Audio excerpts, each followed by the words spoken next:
Okay, hello, my name is Tony and welcome to my channel. This is my first live feed on YouTube. I'm not using any special software like SRB or something. I'm just streaming directly to YouTube from the laptop.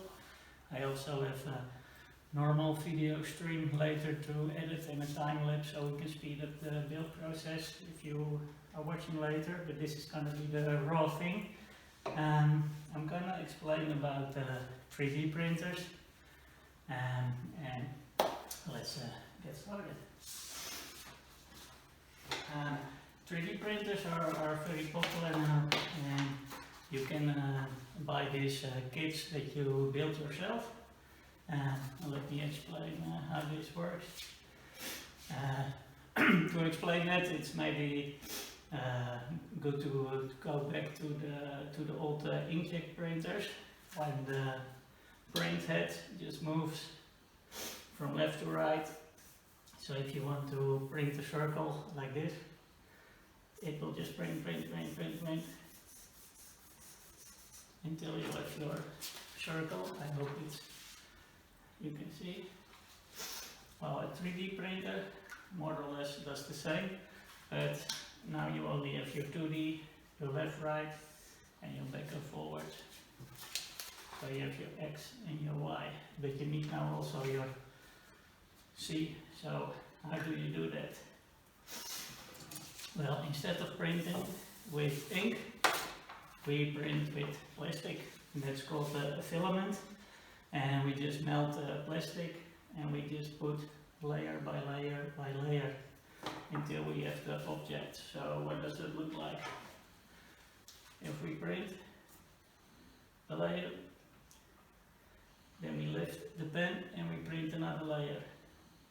And we do this again, again, and again, and again, and again, until we have our object. Okay. So how we move the pen?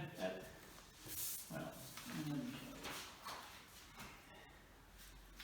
you. Yeah, you have two types of systems.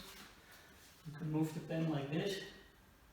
This you don't see too much on the budget printers because it's very complicated to do this budget, because if you have a tiny movement here, it results in a big movement here.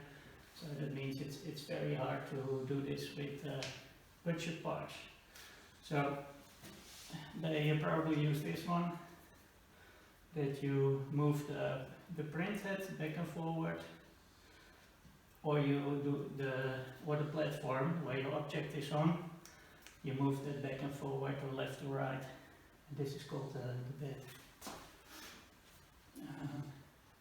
In these systems you have the two-pole system, and a pro for the two-pole system is that it is you don't need too much material, so budget-wise that is good, and it makes a printer very easy to work on because you can access it from all the sides.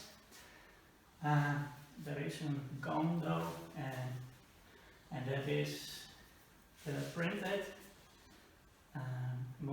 Can move left to right, and it can move up and down. So that means for your third direction you need to start moving the bed.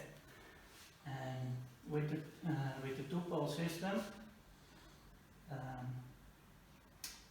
you need to move it back and forward, which is not necessarily ideal, because then what you do, if you have your pen and on the two-pole frame, it moves left to right, and it can move up to print the layers, but you are moving your object.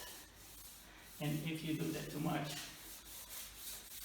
you see already your object could get unstable. So that's why this is what a kit from Ender looks like. It's the Ender 3. It's also a two-pole system. And you also have the 4 poles, and it's actually a cube. And the nice thing of the cube is that you can move the print head 2 directions, left to right and back to front, and then you only need to, well, this one is also moving the printhead up and down, and then you have a lot of movement on one part. So what you usually do with the cube system, the 4 poles, is you start moving the bed, and the bed moves very slowly, so you're not moving your object too much. So is the 3D printer fast? Well, it is not at all. the layers, the slices we print are like 0.2 of a millimeter. So it needs to fill the first circle. Well, that will take maybe a minute or more, depending on the size, of course. And then it needs to do the second layer. So you already need 5 layers for a little object of 1 millimeter. So if you want to do this coaster, this is 3 millimeters. So that means it is 3 times 5 minutes, so it's already 15 minutes to print this little object.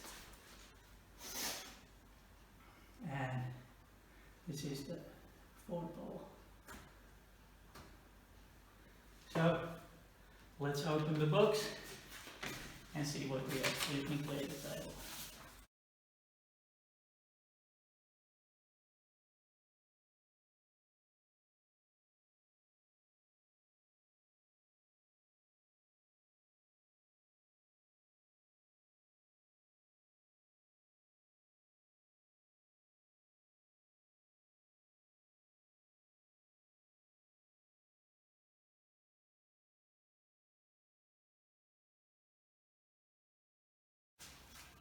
Okay, that's finished the build. I'm not going to put a power plug in because I need to carefully read the manual to do all the right steps not to break anything.